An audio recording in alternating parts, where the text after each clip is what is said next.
Hello everybody, my name is Jonathan Liebert, CEO of the Better Business Bureau of Southern Colorado, and welcome to Small Business Week 2021.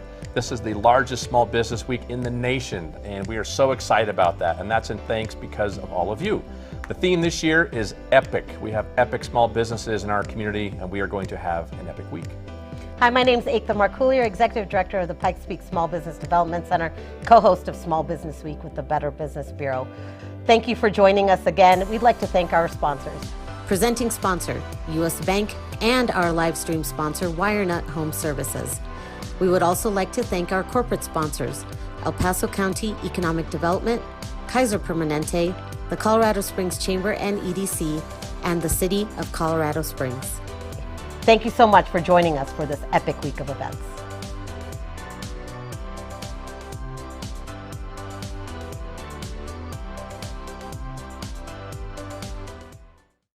Welcome to Small Business Week 2021. I'm Jim Harris, U.S. Bank's Colorado Springs Market President and Commercial Team Leader for the Mountain States. Our friends at the Pikes Peak Small Business Development Center and Better Business Bureau of Southern Colorado co-host Pikes Peak Region's Small Business Week, which remains the largest Small Business Week celebration in the state of Colorado and the largest in the nation last year. U.S. Bank has been the presenting sponsor of Small Business Week for a decade, and we're proud to return again this year. The pandemic continues to be tough on many small businesses and entrepreneurs. So along with our fellow sponsors, we are bringing you the entire week of in-person and virtual events to you free of charge. We encourage you to join us for optimizing the value of your business and planning for the future.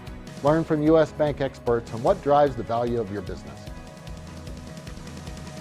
Now we invite you to enjoy the free daily workshops and award celebration, all supporting and honoring the best of best small businesses in Southern Colorado.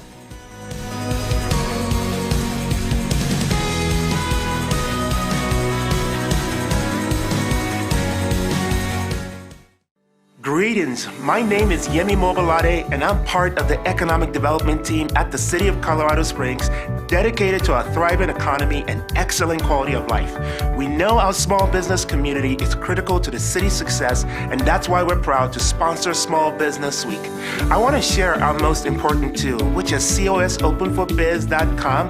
It's a step-by-step guide to successfully starting a business in our city. Please check it out. Have an epic Small Business Week.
Welcome everyone as we celebrate Small Business Week in the Pikes Peak region.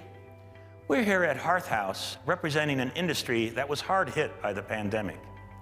I'm thrilled to be here as Hearth House reopens in our northern region of Monument, Colorado. As a small business owner myself, I know how important small business is to Colorado. Small businesses are the backbone of our local economy, and COVID-19 has significantly impacted them. As we commemorate Small Business Week with local events, workshops, and our famous awards celebration, we recognize all our entrepreneurs and small business owners in El Paso and Teller County.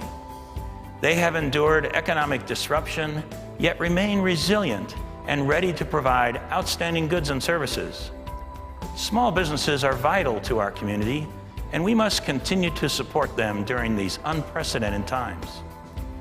El Paso County is proud to be a regional leader for our community's recovery, response, and reopening. We have allocated millions of CARES Act funding dollars and plan to give more direct relief to our small businesses in the near future. We are host to the Pikes Peak Small Business Development Center, who has worked with thousands of businesses to navigate disaster relief, resources, grants, loans, and provided the strategic support needed for all of us to remain resilient. The Small Business Development Center, along with the Better Business Bureau, continues to support our small business community's needs, especially when they need it the most. I stand with small businesses, and you can too, by choosing to eat and shop at your favorite local and independently owned businesses, not just during Small Business Week, but all year long. Together as a team, consumers and businesses, we will not only survive coronavirus, but we will come out stronger and better. We'll see you soon at your favorite small business.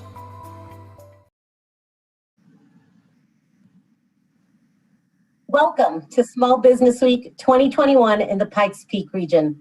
We are here to celebrate epic small businesses. 2020 and 2021 continue to bring unprecedented change, and we have had a great week so far.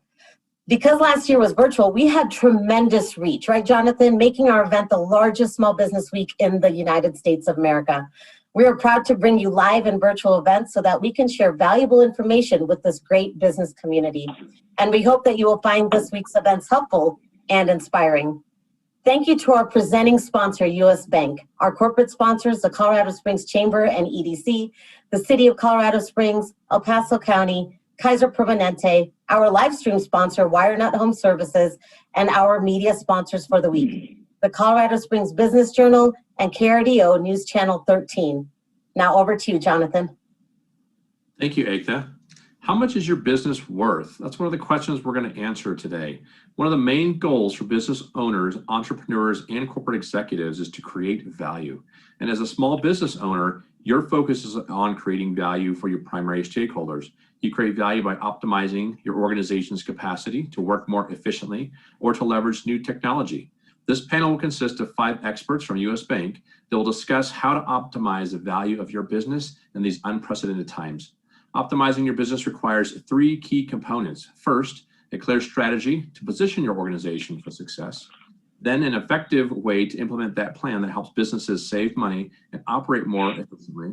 And finally, the panel will talk about estate planning considerations upon the eventual transfer of ownership. So please join us to learn about these strategies that can help you potentially increase the value of your business. I'd like to introduce our moderator for today's event. Please welcome our moderator, Natasha Hudson. She is a business banking specialist for U.S. Bank. Natasha, I'll turn it over to you. Thanks for being here today. Thank you so much, Jonathan. I am excited to hear from these experts today. It is my pleasure to introduce Tom Smith. He is a managing director in our Business Owners Advisory Group. He works with business owners on strategic and ownership transition alternatives, diverse experience in business development roles across multiple industries, including energy, industrial services, technology, and financial service in the U.S. and internationally. He joined U.S. Bank in 2018 after 20 years at Piper Sandler, the last 5 years as head of strategy and investor relations. I'd also like to introduce Ben Gagnon, who is our Treasury Management Consultant for Colorado, Southern Colorado and Summit County. He is responsible for developing and managing relationships with government and business clients, with emphasis on U.S. Bank's Treasury Management products and services. Ben has been a resident of Colorado Springs for 25 years. He completed his bachelor's degree in business with an emphasis in marketing from UCCS. Ben has been in various banking roles with both Wells Fargo and U.S. Bank for the last 12 years. Next, I'd like to introduce Joe Himmel. He has been with U.S. Bank for 10 years, 2.5 years in Colorado Springs as the SBA Business Development Officer for the SBA division. Prior to moving to Colorado Springs, he was a relationship manager with Emerging Business Group in Kansas City metro area. As an Small SBA Business Development Officer for U.S. Bank. He is responsible to establish relationships with business brokers, commercial real estate brokers, CPAs, and attorneys to develop SBA business for U.S. Bank. He has 25 years of experience in commercial banking. Throughout his banking career, he has worked with customers to purchase commercial real estate, business acquisitions through SBA, and he has provided working capital lines of credit, equipment financing, and fixed asset financing. Last, but definitely not least, I would like to introduce Brenda Lammers. She has been a CPA for over 35 years. She specializes in wealth accumulation and transfers for families. She is very interested in participating in community affairs and currently serves as a treasurer for CPCD and the treasurer for Partners in Housing. Wealth planning helps understand and guiding all relationships with the wealth management group. We are here today to share some perspectives about optimizing the value of your business and its role in your wealth planning. U.S. Bank supports privately owned businesses in several ways to help its owners enhance the value of their business. A business is often your most significant asset, so our wealth management team works with business owners to ensure that your business and its success integrates with your wealth management objectives over time. So let's get started. Tom, you spend time with family-owned businesses across a range of industries. If an owner is trying to optimize the value of their business, why should they manage it as if it's for sale? Can you hear me okay, Natasha? Because I'm having a technical problem on my end. Yep, I can hear you, Tom. Okay, then I'll keep going here and I'll try to get the video up and running. Is my video working? Because it doesn't show that it's working on my side.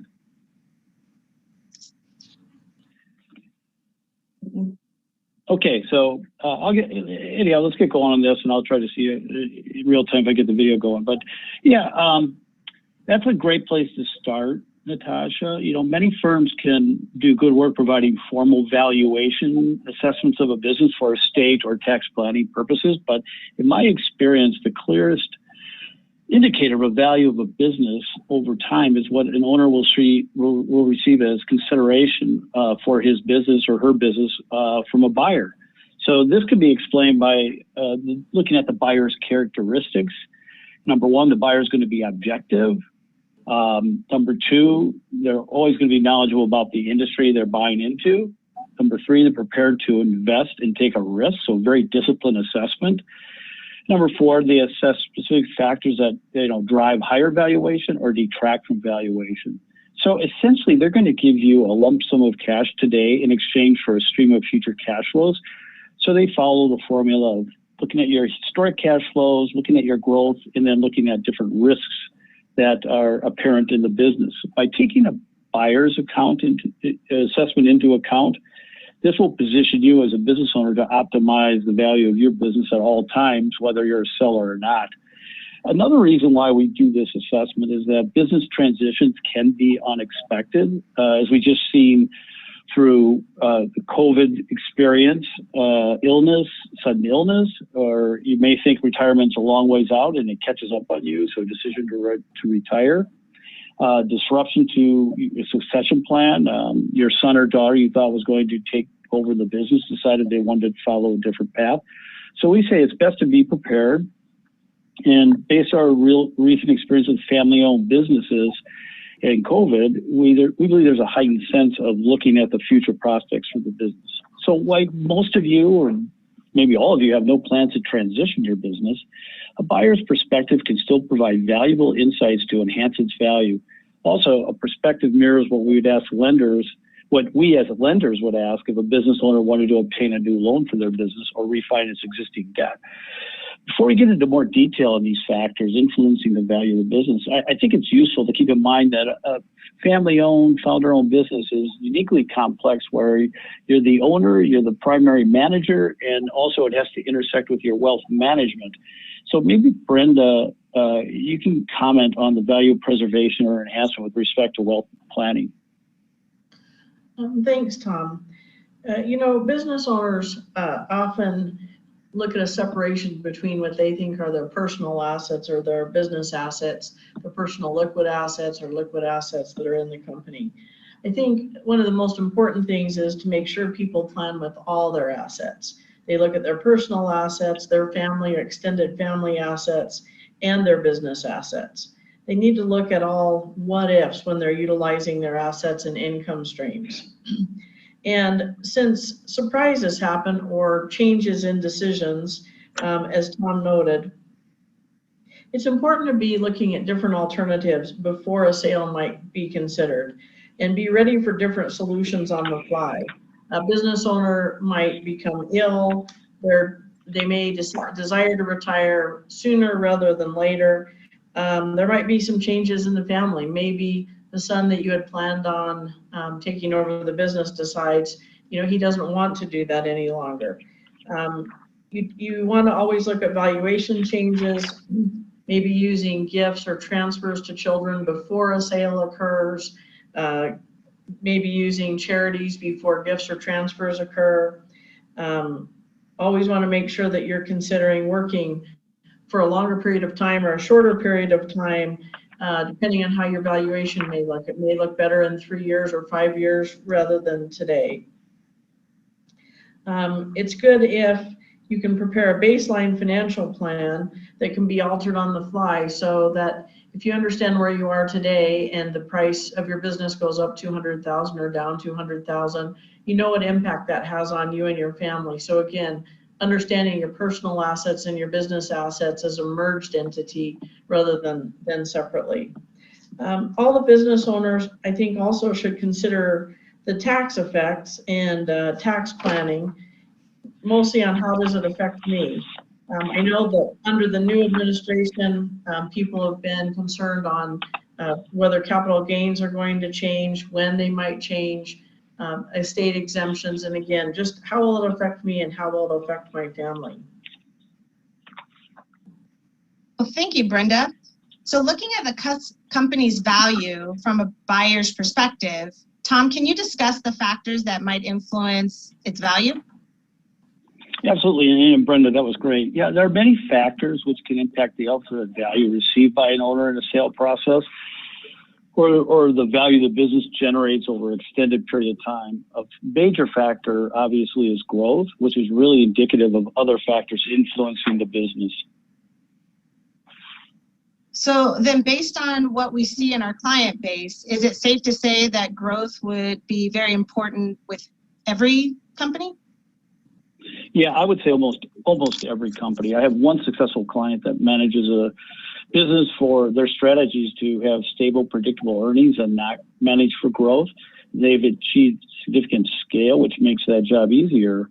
And that business is pretty valuable, but it could be more valuable with growth. And other parties looking at it would say they'd pay more if it was growing. But in terms of growth, one needs to also assess the quality of the growth, its length and consistency. So some business can show long-term growth, but that may consist of 3 years of flat performance and then a big spike for a year or two. From an owner's perspective, the challenge is how can I manage the business to sustainable and predictable long-term growth, setting aside the impact of business cycles. So, for example, I was working with one business recently, and it showed good growth from 2018 to 2020. I thought, okay, that's a very attractive business.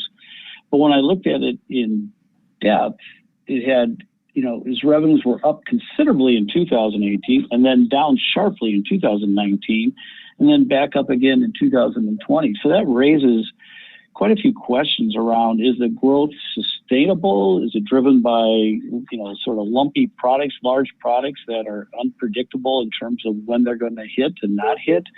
So it may not be as valuable as one that has strong, steady growth each of those years. So from an owner's perspective, what factors are key to long-term sustainability growth? Well, that's a good question. There's a number of differentiators which can impact growth or help growth or hinder it. So one of the main things we look at is the scalability of the business. How large is the business? Scalability leads to more capacity and cushion in a business operation, and even provides greater resources for investing for growth. And scalability develops over time, but even incremental scale can be important. We look to see if the business has adequate capacity and equipment and facilities. So do we have the capacity to absorb growth or the flexibility to move into an adjacent direction?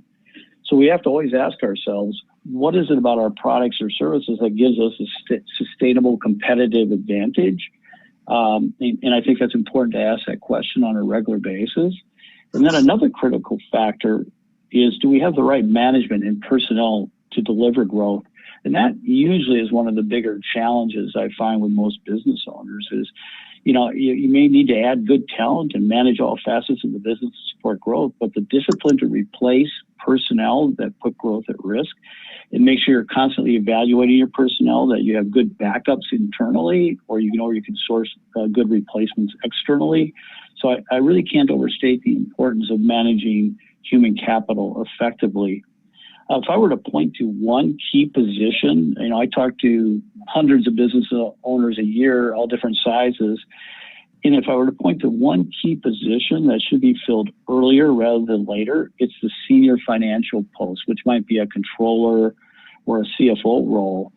That person would be responsible to make sure you have reliable financial reporting systems, and they're providing you as the owner accurate and usable operating and financial information on a timely basis. So I had one example last year where the owner did it all himself, kind of kept the books a little bit. He had a bookkeeper help him. They use QuickBooks, which is a decent system, but not overly robust. And it got towards, we were trying to do a project for him, and he was actually in discussions with a buyer for his business.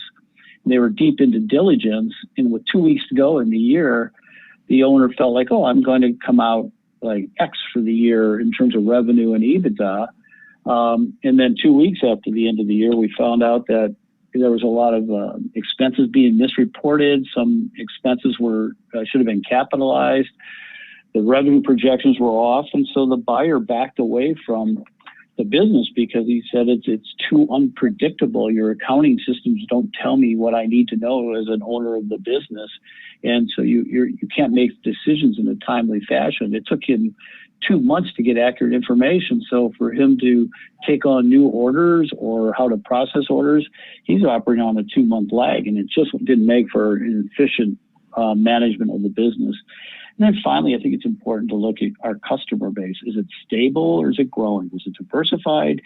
I'm looking at one business right now for the owner, and it looks like they have about 100 clients. But when you look through that, it all comes back to the business is regulated by the state, and the state really controls the whole flow of activity. So if they were to lose favor with the state that they're located in, he could essentially be out of business. So it looked diversified. It looked like a lot of sources of revenue, but a really serious concentration risk in the customer. So to optimize the value in any business, one needs to take into account all of these factors. In almost every transaction in which I've been involved, assessing growth is where buyers will devote the most focus. And then they're going to, beyond that, they'll dig into each of those factors, looking for a chink in the armor or possibly overcoming some impediment, where they can overcome some impediment to achieve faster growth on their platform. Okay. So while these factors may be important to buyers, Joe, are these similar to what we would maybe assess as a lender? Yeah, absolutely. So, as Tom, pointed out, growth is a huge factor. But I think management experience is going to be, an additional key to, element of success for the business, and as well as the continued growth. That always translates to a good cash flow, and for a business, that's looking to sell sometime down the road, it could increase their value, when it comes time to sell. So, yeah, those are certainly some important points. All of those, and they certainly have a lot of different avenues can be looked at. But yeah, management, I believe, is one of the key factors, when looking at a business and how it's continued to grow. So getting back to the factors that you guys are now identifying, why is scale so important? Well, it is a good question, because you can have smaller business that can be very, very successful as well. But scale denotes capacity to grow and to absorb blows in the form of a severe economic downturn, or if you had a product issue or a loss of a customer segment, you can generally, absorb that and still remain profitable. So it usually entails a level of diversification, but not always. One way to characterize the value of scale is we look at, in the marketplace statistics, businesses that have been sold over thousands of businesses, and order of magnitude, the value of the business will increase with scale. So a small business earning maybe $2 million a year might be valued at around 5 times earnings, while the statistics suggest and experience suggests that a business with 10 million or more in earnings might be valued at 8 to 10 times earnings. So closely related to the scale issue is the nature of your cost structure. With scale, cost structures tend to become more variable in nature. When you have a cost structure that's heavily dominated by fixed costs, it doesn't take much of a downturn in revenue to put you into a loss position or a really stressed out position. Whereas variable cost, it gives you a lot of flexibility. Revenue can go up and down, and you can, your absolute amount of profit may be reduced, but you're always maintaining a net profit. So the, variable cost structures are more resilient. They're consistently profitable during a challenging environment, and they're more predictable. So as Natasha indicated, I worked at Piper Jaffray for about 20 years. In the last 15 of that, I was in corporate development and then strategy and investor relations. I spent a lot of time talking to our existing investors and our prospective investors, asking them what they liked and didn't like about our business model or what businesses they invested in. And we were always sort of range bound on our valuation. No matter if we had a good year or a bad year, we were stuck in the same place. And it came back to our cost structure was largely fixed cost base, and we're sort of a capital intensive industry. So investors looked at it and said, that's a lot of risk. And you might have a good year, but it doesn't mean next year is going to be as good. So it took us about 7 or 8 years, but we transformed that business from something that was high fixed cost, capital intensive, to very much more variable costs. We sold off some of our businesses that had high fixed costs and de-emphasized others. And then we went about acquiring a number of advisory, like M&A advisory businesses, debt advisory businesses, where we didn't put capital at risk and the cost structure was completely variable. And as a result, like I said, it took a little bit of time to get through that transition. But once we did, our valuation increased 2.5 to 3 times. Another way to, create a variable cost structure is to outsource. I worked with a company that manufactured masks, so you can imagine, and theirs were of the industrial variety, for paint booths inside factories, for instance. But with COVID, they said, hey, there's an opportunity. And they outsourced all their manufacturing to a firm in China. So they worked with that firm. That firm took on all the fixed investment to scale up production. So for the company, the outsourcing the manufacturing of the masks, it was all a pure variable cost equation. And as they could ramp up demand, they would make a margin on every mask. And they really went from about 4x in revenue, working off the capacity of their Chinese partner. Now, the flip side of that is, now that masks are not as required, they're not hindered by having that fixed infrastructure of the additional manufacturing investment. So as the revenue comes back down, they'll maintain a reasonable level of profitability. Okay, so Ben, picking up on Tom's point on the scale and variable cost structure, what are services in the treasury management area that can help maybe improve business efficiency and save time and maybe even reduce costs? Yeah, so in treasury management, we recommend solutions that can reduce the manual steps and allow businesses to utilize their resources in other areas that may be more beneficial to them. So there's quite a quite a few laborious tasks involved within a business's day-to-day operations in the accounts payable and the accounts receivables processes. So we help automate or reduce the work as much as we can. I would say lately there are some more common scenarios that we were able to recommend products that have been more helpful with efficiency during the pandemic and, as importantly, moving forward. So one of the solutions is self-administered payment options. That's becoming more popular. So ACH, whether it's electronic debits, credits, wire transfers, real-time payments through our online platform. And what this has really helped out with is converting those paper checks to electronic payments and just having the convenience of sending wires from your office or home instead of having to go into the branch office. Another solution is the check scanning and deposit capability. So a couple examples of these are Lockbox, which is a central location where clients can have their customers send a check for payment to process. And more, I would say more popular is the check scanners. So this is going to actually enable a business to make deposits from their office with no dollar amount limit and a later cutoff time to get those checks to post on that same day. So those have been really helpful. I would say lastly, another more common solution has been just more detailed information reporting. So allowing the customer to export those account details to a CSV or QBO for QuickBooks from our online platform. And that's really helped with researching and reconciling, and it just allows you to control the user access and entitlements. All in all, I really enjoy getting to know our clients through an accounts payable and accounts receivable process review. And typically how that works is I'll guide the conversation with an organized list of questions, which enables me to follow up with meaningful recommendations on what may truly benefit a small business's operation. So that is just awesome. I love hearing that. So how can, we can see how an owner may enhance the value of the business, but what else can they look at maybe to minimize the risks to their company?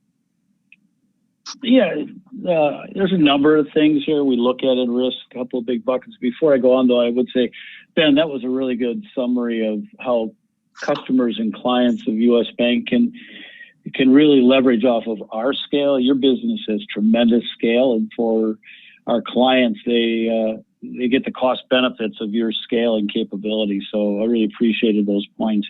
So again, looking at how, the flip side of growth, what you look at in a business to determine its long-term value is what are risks to growth? What could hurt us here? And I put that into a couple of main buckets. There's sort of, a whole series of concentration risks. Some are pretty obvious and some are less so. And then and I alluded to this earlier, is management risk. So I'll take those separately. Concentration risk can take many forms. Taking to its extreme, if your company's success is based on a binary risk, that is, you have one customer, that would be a heavily discounted value going forward because it could go to zero overnight. So customer concentration is always an issue. There was, again, concentration into certain market segments. Extreme example is we had a situation where an owner, his business was, he was looking to sell his business. He was in the process. He had gotten some offers. But again, due to COVID, he's one of those unfortunates. The business went to zero. He made sort of prizes for county and state fairs. If you get the ping pong ball in the right color water, you get a stuffed animal. And last summer and spring and fall, that business went to zero because 100% of his business was tied to county and state fairs. So there was a serious concentration risk, and it was very detrimental to his business value. I think you got to look at product concentration. Good to have more than one product.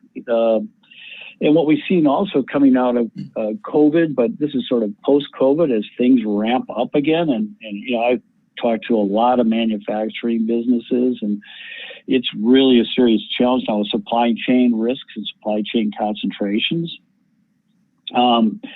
With the off and on relationship with China, a lot of outsourced manufacturing went to China. That became more challenging for a number of reasons. It became less stable, and companies are ended up paying higher costs to go source elsewhere, or there are going to be delays, or they can't get products to their customers. So, we're seeing a tremendous amount of disruption in supply chains right now. Some companies a few years ago looked at their supply chain concentration exposure to China, and they outsourced more to India or Vietnam. Those are two pretty good markets.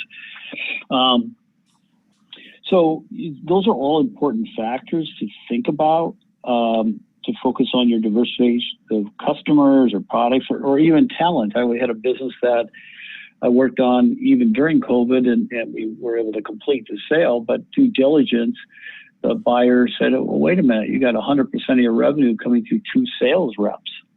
And, you know, if I had gotten involved earlier, I would advise the owner to solve that issue, find a way to tie those reps down or get them committed to long time period contracts or some other mechanism. Instead, the buyer got to come up with their own solution. It cost the owner of the business, he priced that risk at 5% of the transaction value. So you say that kind of concentration from an objective buyer says that'll, you know, detract, take down the value of the business about 5% to solve that issue. In terms of management risk, again, this is one that's often overlooked. In an owner-managed business, the owner is really the key central, or often the key central role in the company, and you know may not see themselves as a risk to the value of the business. But you know, an owner that is fundamentally tied up in all the key aspects of the business, I would say they are a risk to their own value over time, and they should over time be disciplined about a process of how to make sure they can replace themselves or specific aspects of what they do. So I look at this risk more broadly as what I call human capital risk. And it can happen anywhere in your organization. It could be somebody, like I said, the prior case of key relationships in sales. It could be they have specific knowledge of a product or a customer segment. It could be they're a key decision maker or a revenue generator or IP. And so it's good to go through an annual review process and say, who are my best key people and what skill sets do they have that makes them key to us? And then who could be developed to replace them so that if one of them has some issue or leaves, it doesn't detract from the value of the business. And I think this is, again, not emphasized enough in management, but I think effective management of human capital may be the biggest contributor or detractor from the value of business over time. You know, I have another business that I'm working with right now. It's a big business, over 100 million in revenue. And it's run by 3 family members. They've been running together for 30 years, but they've never thought about replacing themselves. Now, this business, you know, like I said, has really, really significant value. But prospective investors came in taking a look at it, and we lined up a number of highly qualified prospective investors, and they had a lot of interest in the business. When they got a better understanding of the succession risk and issue, a large number of them just backed away and said, we're not going to undertake that risk.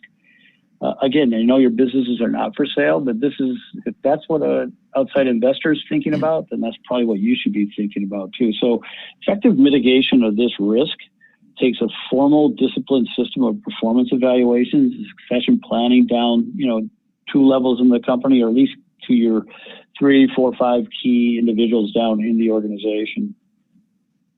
Well, thank you so much for that information, Tom. Joe, are these similar to the risks that maybe a lender will look at as well?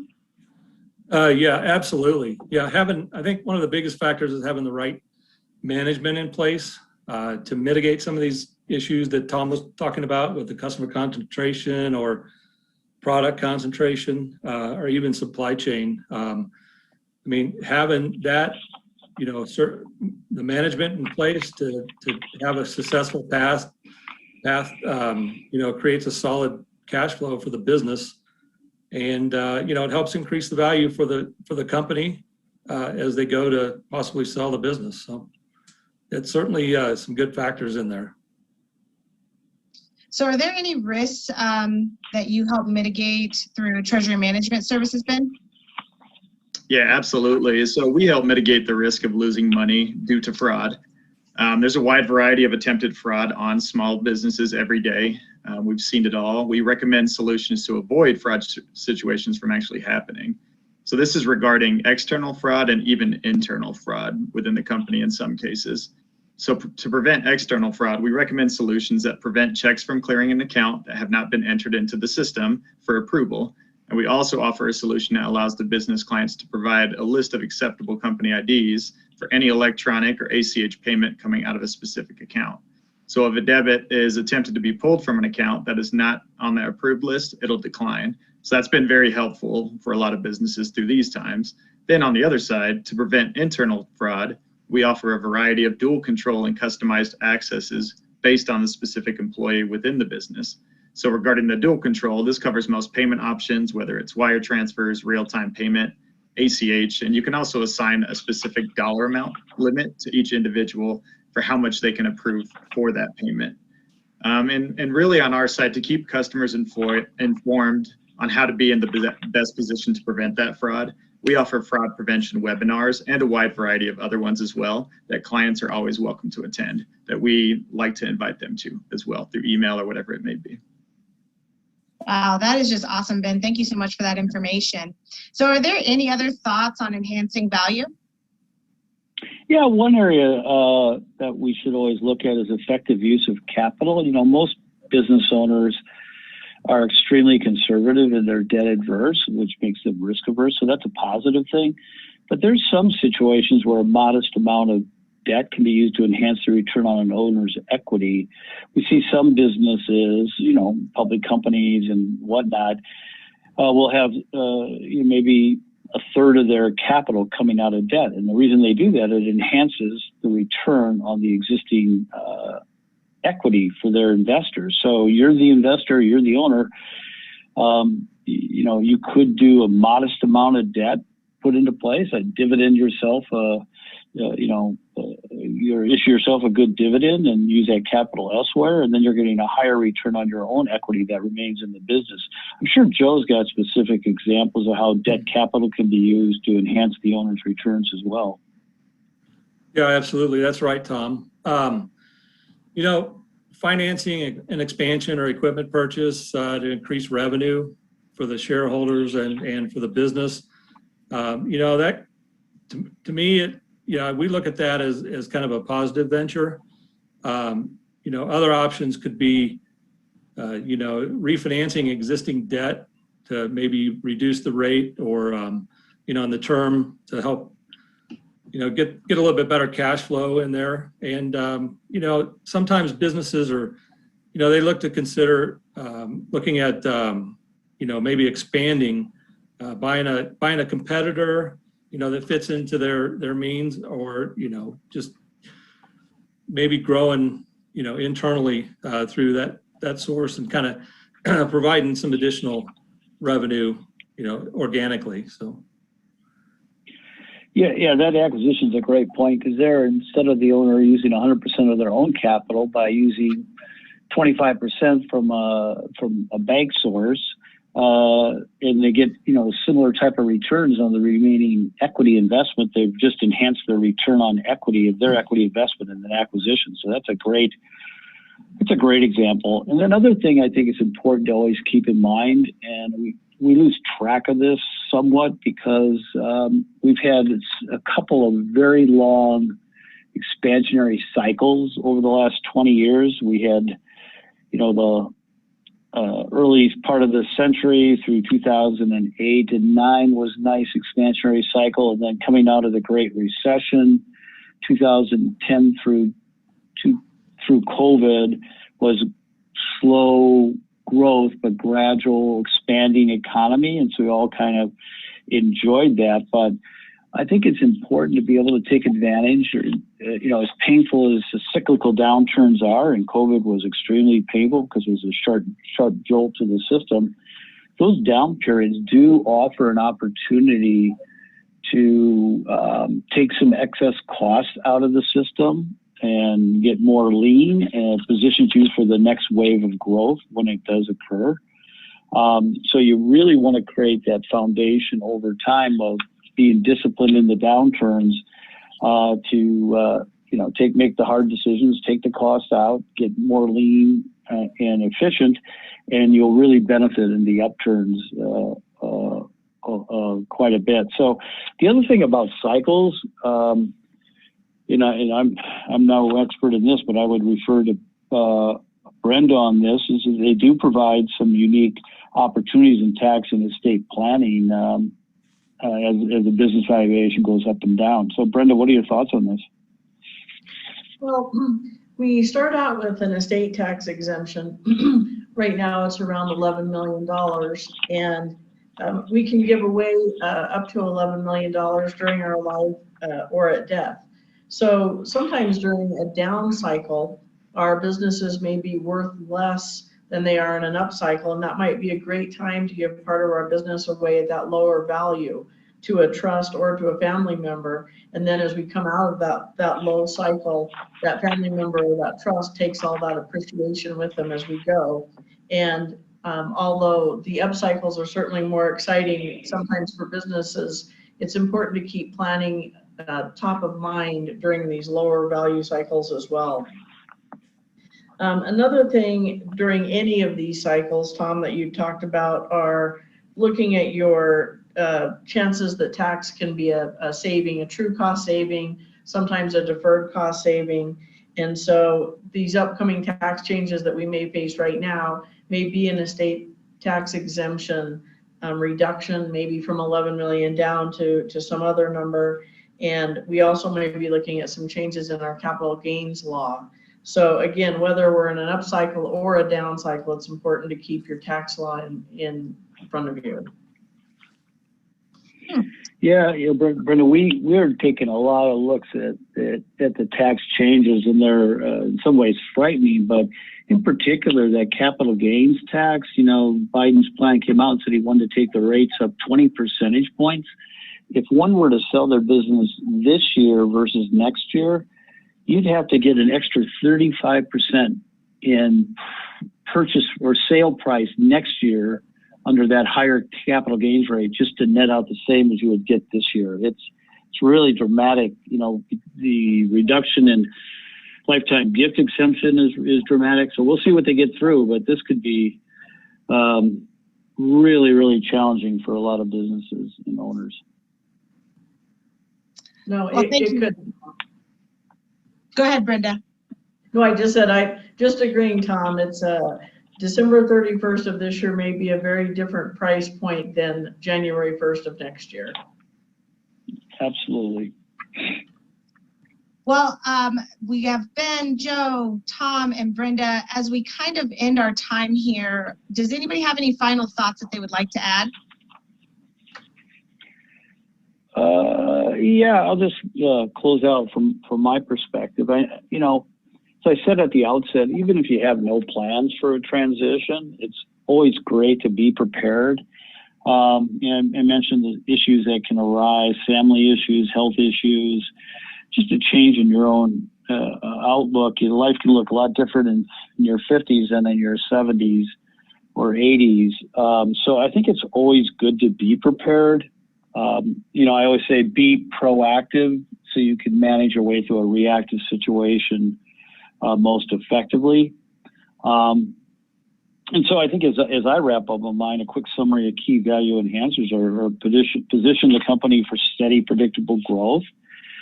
As much as possible, operate with a largely variable cost structure, which will generate a lot more consistency and resiliency in the business over time. I would purposefully manage your human capital, identify key talents and roles, including yours, and implement a formal planning and succession process. It doesn't have to be broad, it just have to get to the right people. Identify other concentration risks and create strategies to mitigate them in advance. And then finally, be prepared, because transitions do happen. Anybody else? Yeah, I'll comment. What Tom said was spot on. I think that's a big factor in it. The transition and that's a big factor especially when somebody's coming in and trying to buy a business that they may know something about or may not know something about, and certainly having